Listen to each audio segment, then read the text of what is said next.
Жестоката расправа на Комисијата за финансирање и буџет со предлог амандманите за ребалансот на буџетот продолжи и денеска, а се дебатираше во врска со амандманот за изградба на планинарскиот дом Копанки во Битола, поднесен од пратениците на ВМРО ДПМНЕ. Пратеникот Димитар Стевананџија посочи дека со амандманот се предлага 150 милиони денари за изградба на планинарскиот дом, но владата со ребалансот крати средства кои претходно беа предвидени за разни проекти за Битола, Прилеп и други градови од Пелагонија. На вистина планинарскиот дом Копанки, со кој што предлагаме 150 милиони денари да бидат изделени од буџетот, е, како што рековте вие, култно место,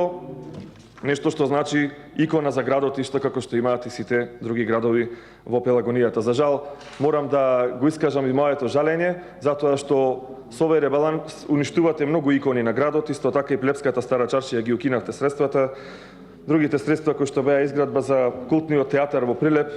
на еден начин го масакриравте и Прилеп и Битола со овој ребаланс. Стевананџија упати апел кон пратениците од СДСМ од Битола да го изгласаат овој амандман во интерес на граѓаните. По овој амандман можам да истакнам дека моја задача како прилепчанец кој што го поддржува овој битолски амандман од моите колеги е апелот кон колегата Васко Ковачевски, кон колешката Мира Стојчевска која што потекнува од Битола да го поддржат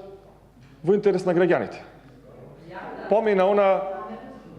кој што го верглате овдека, ВМРО направи вака, ВМРО направи така,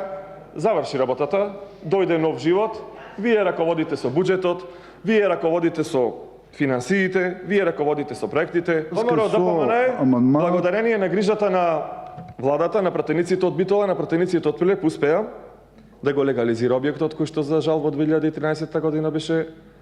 целосно изгорен, да обезбеди пари од Елем, да обезбеди буџет, направи проект, само треба да се донесе одлука на влада и уште утре